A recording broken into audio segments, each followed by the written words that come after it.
Welcome to Historic Auctioneers July auction. Consider this your VIP all access pass to see behind the scenes as we set up for our next auction here at Windsor View Lakes. I'm going to go and find Vicki Butler-Henderson and Mathew Priddy. We're going to take a look around, so come with.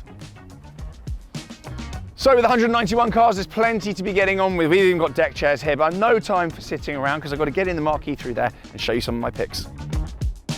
Come with me then, come with me. We're basically in like an Aladdin's cave full of cars and also motorcycles, as you will see. We've got all sorts going on over here. We've got a very special Mustang Bullitt. I do excuse the noise. As I say, a setup day, this is what happens. We've got a Mustang Bullitt there. We're going to go through the history file on that, because what a lot of people don't realise is you're bidding on the cars, but you've also got full access to all the history and all the paperwork ahead of the auction, ahead of bidding. So at every Historics auctions, they've also got a massive, almost library, all the history files of all the cars, which you're more than welcome to come and nose through, which we're going to do exactly just that with James here. But we've got a 612 here with the chaps working on it. We've got a 914 Porsche. We've got a 356. We've even got a BMW Z1 Roadster, which I believe Vicki. This then is a 1968 Mustang Bullitt fastback. It's been extensively restored, as we've seen, bare metal, absolutely everything, and it's probably had tens and tens of thousands of pounds spent on it, with the accompanying evidence. It's obviously in that Bullitt green. It presents absolutely immaculately, no stone has been unturned. So the rebuild is not just aesthetic, it's also performance as well. So it's pushing out 310 brake horsepower with a fully rebuilt 302. You've also got proper power steering and disc brakes to match. So you can look like Steve McQueen in the 1968 film, and you can also go like him too. Very, very, very nice piece of kit. Let's see my next pick. From a classic to something that looks like a classic, but actually is a little bit more than that. This is a 1968 Porsche 911, quite obviously. However, this has actually got a twin electric engine in it. It's got twin electric motors built within, built by the wonderful team at Rindt. I've actually driven this car many moons ago, and the main thing you need to know about this car, it's got a manual transmission. So a manual gearbox with twin electric motors. It drives like nothing else I've ever been in, but actually with a large dose of 911. So this is lot number 220A. Usually you will see them on the passenger side of all the cars, but there's a new website with Historics, meaning that you can just type in a keyword and it will find the lot as well. Very, very useful. This is lot number 220A. Let's go see the next car.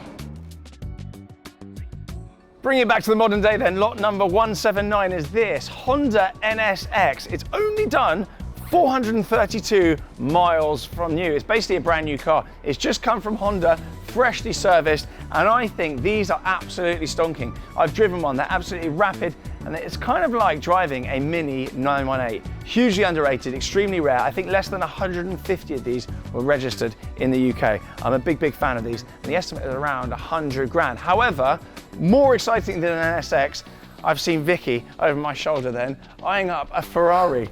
You fancy a bit? Well, this is no ordinary Ferrari. This is a 612 F1 Scaglietti, V12 engine, 4 seats, and just screams fast and a lot of fun for me. I think this spec would suit you, dare I say it.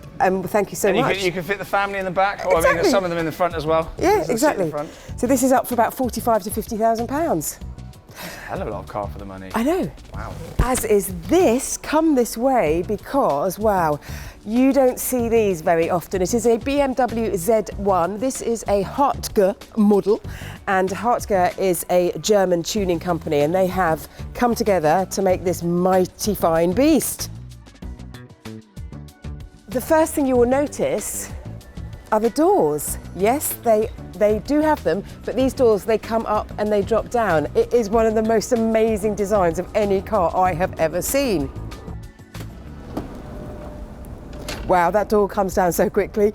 The roof also comes down, so you have a convertible. This car really is engaging to drive, and it will have people looking and talking wherever you end up.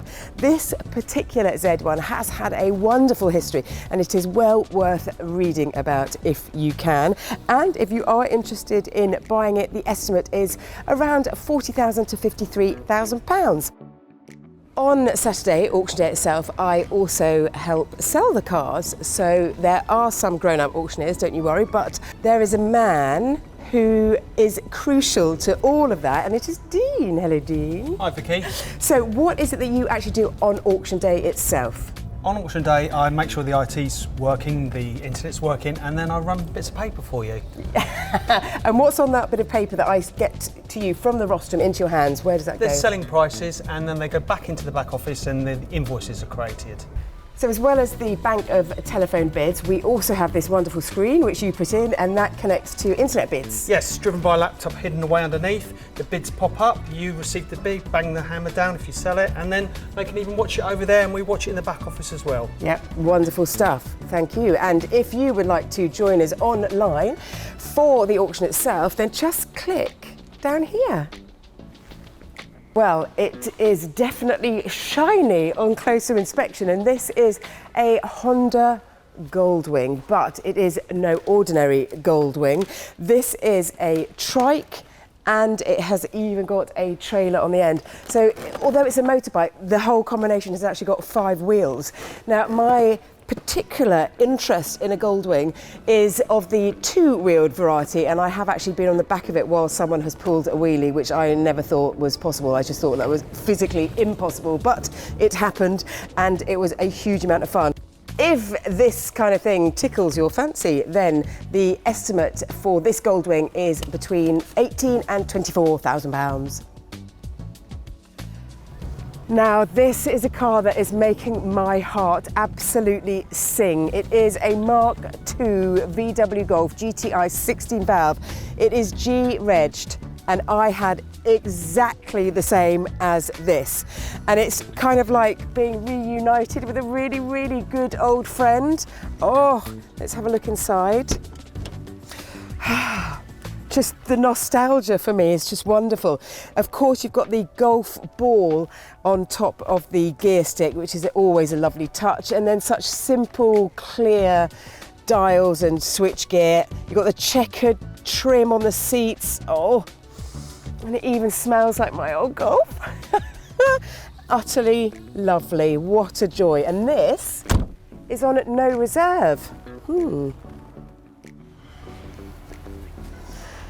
Hi, Jason. Hello. You are a professional detailer. Correct. What does that entail exactly? So there's many different levels, depends exactly what you're looking for, but a lot of it is looking into the actual paintwork. Obviously lots of swirls, scratches that we try to remove, and obviously just bring the depth back to a lot of the paint, you know, which obviously gets masked by the swirls and scratches. Yeah, well, you're doing a beautiful job here, but what can we do at home to get our cars sale ready? So a lot of it is in the preparation work. So a lot of it is like the pre-washes, the jet washes, making sure that you're not doing any kind of contact wash until all of like the dirt and grit has come off the paintwork. Because obviously, if you're going to do any kind of contact wash with the dirt and grit, obviously scratches the paint, which causes your swirls and scratches. And the dreaded bird poop. The easiest way is that quick detailer, soak it in, wait for it to become soft, wipe it off and get rid of good it. to go. Yeah, perfect, lovely. Well, I will let you crack on as I just admire this beautiful bit of kit. Matthew, please tell me a bit more about it, because this particular one looks like it is in really good condition. This is actually a really unique car. Now obviously it's an Escort Cosworth, it's a luxe model with the big turbo, so a later car, but it's only had one former keeper and under 18,000 miles from new. But interestingly, it's actually been fully restored, and we're starting to see this a little bit more with these modern classics now. The same with a Lotus Carlton we've got down the way, but the car itself has an original trim. Not surprisingly, that is 18,000 miles new. But all of the paintwork, all of the underside, if you have a look on the website, you can see shots from underneath. It is like brand new. The car is in effect a restored example with the provenance of low mileage. And of course, to boot, you've got these louvers, you've got the whale tail, a car that was made for the World Rally Championship at the time. It's everything I love in a modern classic. Its estimate is up at £70,000 to £80,000. Which is a lot of money, but I think actually the way the market's going for these modern classics is probably really good value. Yeah, I'd love it. I want it. So I think, yeah, probably one of the best cars in the auction to watch, and provenance and condition to boot. Now, what a lot of people don't realise is the effort that goes into finding these cars. They don't just all turn up. Now, Stuart, have you got a car here that you've spent a bit of time chasing down one of your customers? I was chasing this Toyota Land Cruiser FJ40 for about 6 months. Oh, And 6 months. once you have a look at it, you'll understand the reason why. So this has got all the gear. This has got everything you would want on it. Electric winch, Scuba. yeah. Yeah, you can go through all of the Fords that this is obviously to get yourself out of trouble. Out of big trouble. And this has You been tie that to a restored by the tree. looks of it. This has been fully restored. It's got 4.2 litre petrol engine in it. It's a lovely car. You don't see them in this condition. And so the customer had obviously spoken to you 6 months ago. You discussed the idea of an auction, and you have to keep going back to him, I guess, until such point he's happy to then commit and with all the assurances maybe come and see you before. Exactly. That's Lovely. exactly Okay, how it so worked. this is 26 to 32. Yep. And anything else you can tell us about it? They are very, very desirable. You don't see them in this condition. It's quite right. You're seeing a lot of restored FJs now that are coming from the market. They're obviously the massive alternative to something like the twisted Land Rover next to you, of course, Yeah. or an old Willys Jeep, Willys one of Jeep. which my father-in-law has and doesn't let me drive. Now the question is for you though, would you take this off-road or would you just be the coolest man about town? I think if you got this, you'd take it off-road. Oh, Especially with this. yeah, we might have Especially to paint with it this. again afterwards then. So, Well, I'll leave you with especially that, this. and I'm just going to go see my next car. Thank you very much, Stuart. Thank you. Right, now follow me, because there's a couple of cars here in this corner that I'd really like to speak to you about. There's a lovely 575 F1, 840, a real favourite of mine, an R8, bear in mind that they're now ceasing production next to a Cosworth. But the car I really want to talk about is this little Mini Cooper. Bit unassuming, I hear, but actually this is a really early pre-BMW John Cooper works. And what's amazing about this car was the amount of money spent on it to spec it to this level. You bought the car from Mini as a Cooper S, you then took it to John Cooper Works, they would then rev up the engine, they'd do these upgrades, these little lights, these interior trim details, all of that wrapped up together made this a very special car. And interestingly, it's come from its first owner. It's been owned since new by our vendor. It was his wife's car. I've sold his Ferrari before and he enjoyed the experience, so we said, right, how about selling the wife's Mini? Now let's talk value. Now this is offered at no reserve, so it makes what it makes, and we've estimated it will make somewhere between 6 and 12, which looks like incredible value. Bear in mind, it was 12,000 or so new for the BMW Mini, or for the non-BMW Mini, should I say, and then this one was spec'd up to nearly £30,000, with sunroofs, upgraded leather, body kits, and of course all the John Cooper Works gear. Now the main thing that you'll see out of this is it got Cooper chili packs, DSC, Harman Kardon, hi-fis, the list just goes on and on and on. It's number 0097 of the build, it's really rare, it's a really good value, and it's only one owner from new with 60,000 miles. What's not to like? Oh, well, that is just a small selection of the wonderful machines we have got on offer for Saturday's auction. The preview days are Wednesday, Thursday, Friday of this week. Doors are open from 9 until 5, and then the auction itself happens at 9:30 a.m. on Saturday. Please come and join us. In order to bid, you do need to pre-register. You can do that when you're here on a preview day, or you can do that online. You can, of course, join us online for the auction itself. Speaking of online then, make sure you're following on all social media platforms, be it YouTube, Spotify, Instagram and all the rest of it. Instagram being my favourite because you see all the cars ahead of the next auction that go in live time on there. So you get a little sneak peek, very good stuff. Any other business? I think that's probably it. It's goodbye from all of us. Until next time, see you soon. Ciao.